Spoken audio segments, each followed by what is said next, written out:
dan mereka hidup dari tunjangan yang diberikan Paroh kepada mereka. Itulah sebabnya mereka tidak menjual tanah mereka. Jadi antara para Kohen, imam, dan raja Paroh itu ada dua. Nanti di politik Mesir kuno itu jadi dua kekuatan besar saling saling bermusuhan nanti gitu. Maka dalam film-film The Mummy itu kan musuhnya Paroh ya imamnya gitu. Bisa belajar apa dari pasal 47? Ini Yosef dipakai sebagai wakil Paroh, Perdana Menteri mungkin, yang luar biasa sampai dia menangani kelaparan besar 7 tahun, terus membeli semua tanah rakyat untuk Paroh. Jadi secara hukum itu miliknya Paroh gitu ya. Dan mereka secara resmi diperbudak gitu, menjadi budaknya Paroh gitu. Makanya nanti di masa-masa dinasti sesudahnya ya itu jadi ini ya kebiasaan, bukan ya status budak dari rakyat itu ya diteruskan gitu. Mereka membangun kota-kota yang besar sebagai budak gitu. Jadi walaupun dinastinya ganti sepertinya antara dinasti yang bersama Yakob bersama Yosef, nanti begitu Yosef mati beberapa generasi sudahnya ganti dinasti, mungkin dengan perang, kalah perang, ganti dinasti. Orang yang tidak mengenal Yakob, tidak mengenal Yosef gitu. Maka Israel ditindas gitu ya. Jadi Paroh yang menindas Israel, bangsa Israel, berbeda dengan Paroh yang bersama Yosef gitu. Beda dinasti, beda bangsa mungkin ya. Jadi dia melakukan penindasan gitu.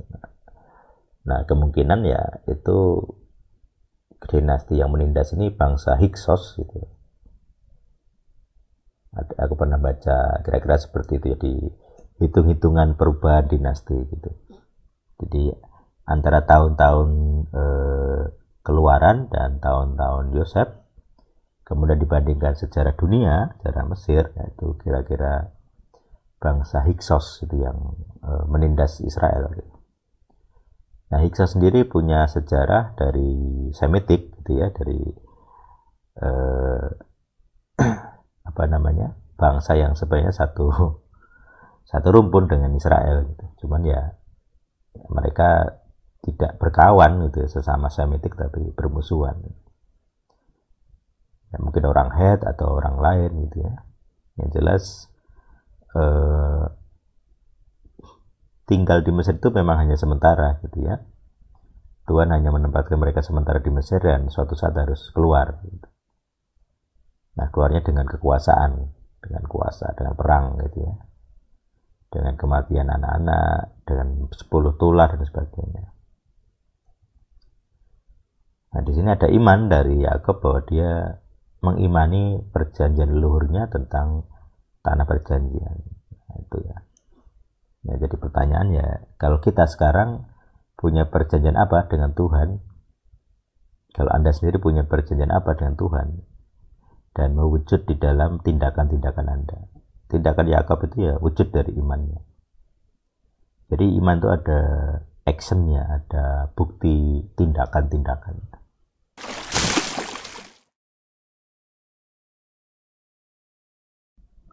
Sahabat Shalom, kali ini kita ke Translation Diary. Di Kejadian 47 ya. Yosef masuk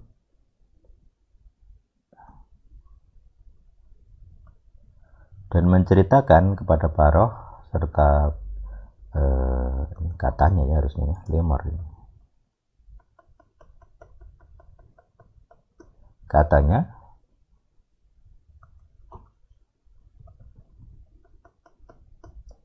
bapakku dan saudara-saudaraku, kawanan domba mereka, kawanan lembu mereka, dan kawan lembu mereka, serta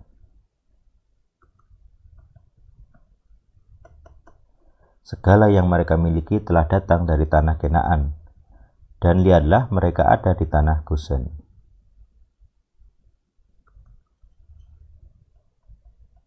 Dari antara saudara-saudaranya, dia membawa 5 orang. Lalu ya harusnya enaknya. Lalu dia menghadapkan mereka ke hadapan Paroh. Paroh berkata kepada saudara-saudaranya, "Apakah pekerjaanmu?" Mereka berkata kepada Paroh, "Hamba-hambamu adalah yang menggembala kawanan domba, baik kami maupun leluhur kami." Jadi, sudah dibilang nyuruh ngomong gitu ya. Mereka berkata kepada Paroh, "Kami datang untuk menumpang di negeri ini, karena tidak ada lagi padang rumput untuk kawanan domba yang hamba-hambamu miliki karena hebatnya kelaparan di tanah Kenaan. Sekarang kami mohon, perkenankanlah hamba-hambamu ini menetap di tanah Gosen."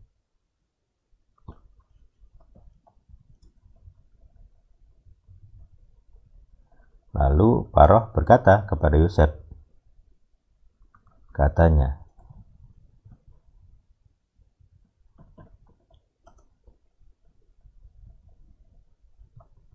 "Bapakmu dan saudara-saudaramu telah datang kepadamu.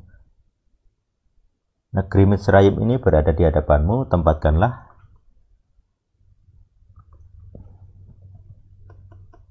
bapakmu dan saudara-saudaramu di tanah yang terbaik. Biarlah mereka tinggal di tanah Gosen.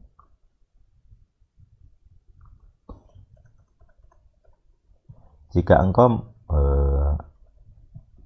mengetahui bahwa di antara mereka ada pria-pria yang terampil, maka tempatkanlah mereka sebagai pengawas atas ternak yang ada padaku." Jadi pengawas ternaknya Paroh ya.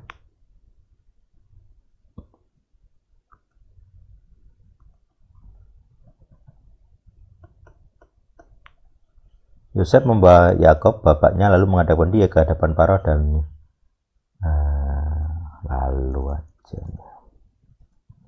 lalu Yakob memberkati Paroh. Di replace ayahnya aja ya.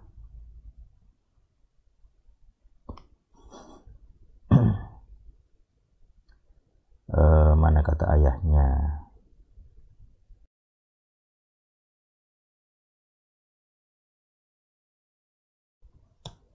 Ayahnya bapaknya ke find all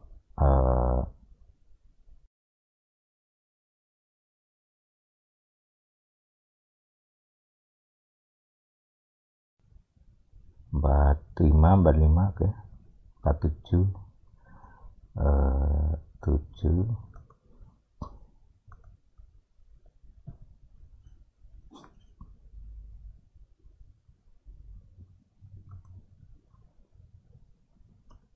Paroh berkata kepada Yakob, "Sudah berapakah hari-hari tahun hidupmu?" Yakob berkata kepada Paroh, "Hari-hari tahun pengembaraanku berjumlah 130 tahun. Wah, lama sekali ya.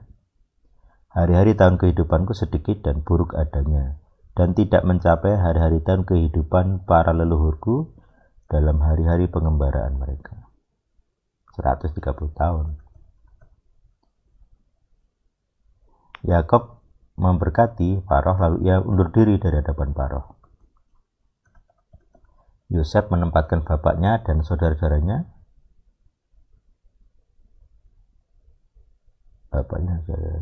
menempatkan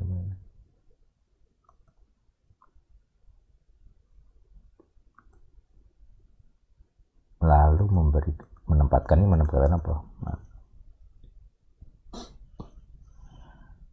Nah, ini perlu kita cek kan, menempatkan apa. Lalu ini kita italik aja ya. lalu memberikan kepada mereka tanah milik di negeri Misraim, di tanah yang terbaik, di tanah Rameses, seperti yang para perintahkan. Yosef menyediakan makanan bagi bapaknya dan bagi saudara-saudaranya, serta bagi seisi rumah bapaknya sesuai dengan jumlah mulut kanak-kanak. Maka tidak ada lagi makanan di seluruh negeri karena kelaparan sangat lebat, dan meranalah tanah Misraim dan tanah Kenaan akibat kelaparan itu. Yosef mengumpulkan semua uang yang diperoleh di tanah Misraim dan di tanah Kenaan oleh karena gandum yang telah mereka beli. Lalu Yosef membawa uang itu ke dalam istana Paroh.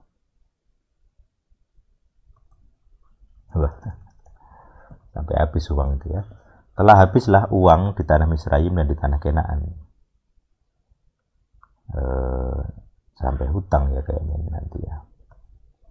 Semua orang Misraim datang kepada Yosef dengan berkata, berikanlah kepada kami makanan, atau apakah kami harus mati di hadapanmu karena kami kehabisan uang.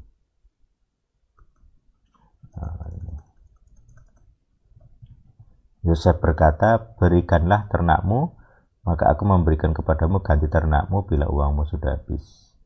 Lalu mereka membawa ternak-ternak mereka kepada Yosef, dan Yosef memberi mereka makanan kepada mereka, ganti kuda-kuda dan ganti ternak kawanan domba,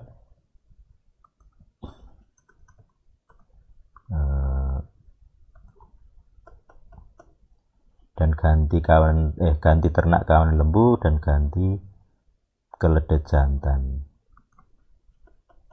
Dia memelihara mereka dengan makanan ganti semua ternak mereka dalam tahun itu. Lalu tahun itu berakhir dan mereka datang kepadanya pada tahun kedua. Sambil ini ya.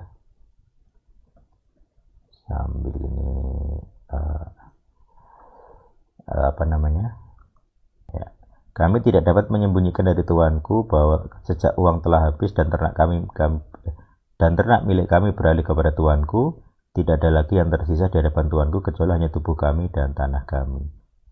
Mengapa kami harus mati di depan matamu, baik kami maupun tanah kami? Belilah diri kami dan tanah kami ganti makanan, maka kami dan tanah kami menjadi budak bagi Paroh. Dah mentok. Berikanlah benih, maka kami akan tetap hidup dan tidak mati, sehingga tanah tidak menjadi tandus. Lalu Yosef membeli seluruh tanah Misraim bagi Paroh karena orang-orang Misraim telah menjual setiap ladangnya, karena kelaparan itu menjadi sangat dahsyat atas mereka. Demikianlah negeri itu menjadi milik Paroh. Ya. Sedang mengenai rakyat itu, ia telah memindahkan mereka ke kota-kota dari ujung perbatasan Misraim yang satu sampai kepada ujung yang lain. Hanya tanah para Kohen saja dia tidak membelinya, karena bagi para Kohen ada tunjangan tetap dari Paroh, dan mereka hidup dari tunjangan yang diberikan Paroh kepada mereka. Itulah sebabnya mereka tidak menjual tanah mereka. Jadi antara para Kohen, imam, dan raja Paroh itu ada dua. Nanti di politik Mesir kuno itu jadi dua kekuatan besar, saling saling bermusuhan nanti. Gitu. Maka dalam film-film The Mummy itu kan musuhnya Paroh ya imamnya gitu.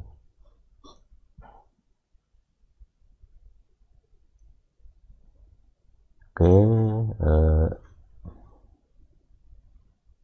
ayat 23.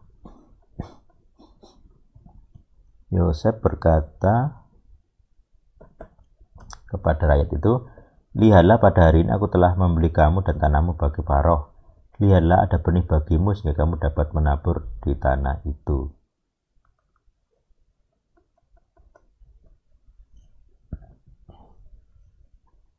Akan terjadi ketika panen, maka kamu harus menyerahkan 1/5 bagian kepada Paroh dan 4 bagian milikmu. Jadi 20% ya. Untuk benih ladang dan untuk makananmu, dan untuk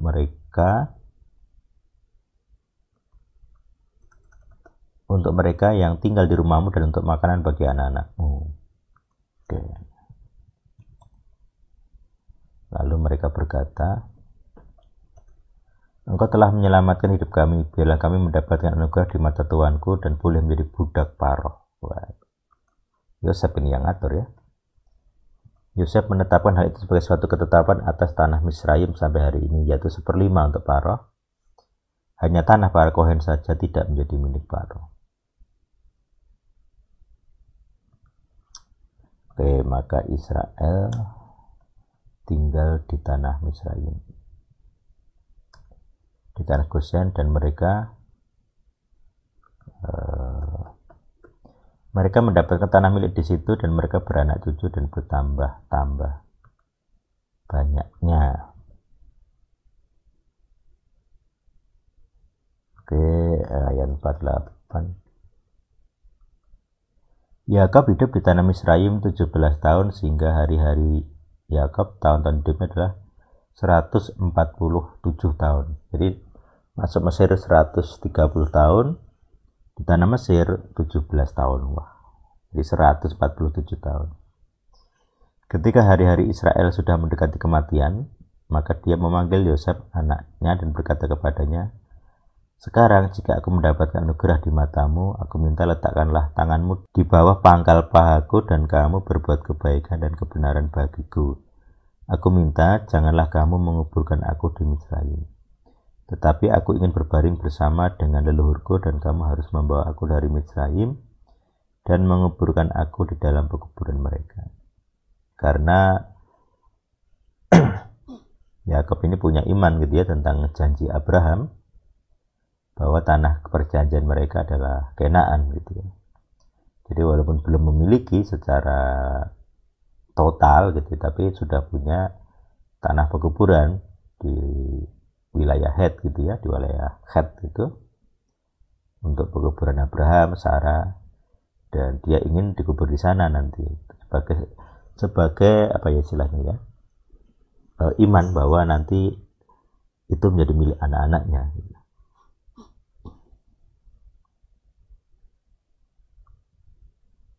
Oke, nah ini Yosefnya dia berkata, aku akan melakukan seperti perkataanmu. Minta sumpah gitu ya. Dia berkata, bersumpahlah kepadaku, lalu dia bersumpah kepadanya. Lalu Israel bersujud di bagian kepala tempat tidurnya. Sesudah itu terjadilah seseorang berkata kepada Yosef, lihatlah ayahmu sakit. Lalu ia membawa kedua anaknya Menaseh dan Efraim bersamanya. Oke, nah itu ya disuruh bersumpah di pangkal paha ya. Oke, kita sudah selesai di pasal 47 ya.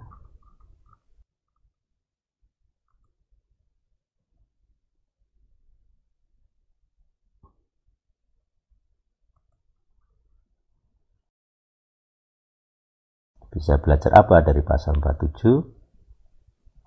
Ini Yosef dipakai sebagai wakil Paroh, Perdana Menteri mungkin, yang luar biasa, sampai dia menangani kelaparan besar 7 tahun, terus membeli semua tanah rakyat untuk Paroh. Jadi secara hukum itu miliknya Paroh gitu ya.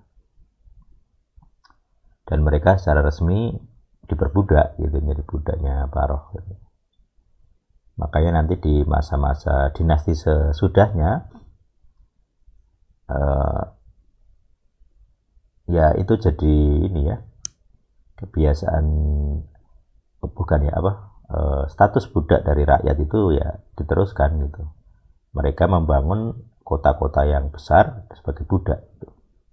Jadi walaupun dinastinya ganti sepertinya antara dinasti yang bersama Yakob bersama Yosef, nanti begitu Yosef mati, beberapa generasi sesudahnya ganti dinasti, mungkin dengan perang, kalah perang, ganti dinasti.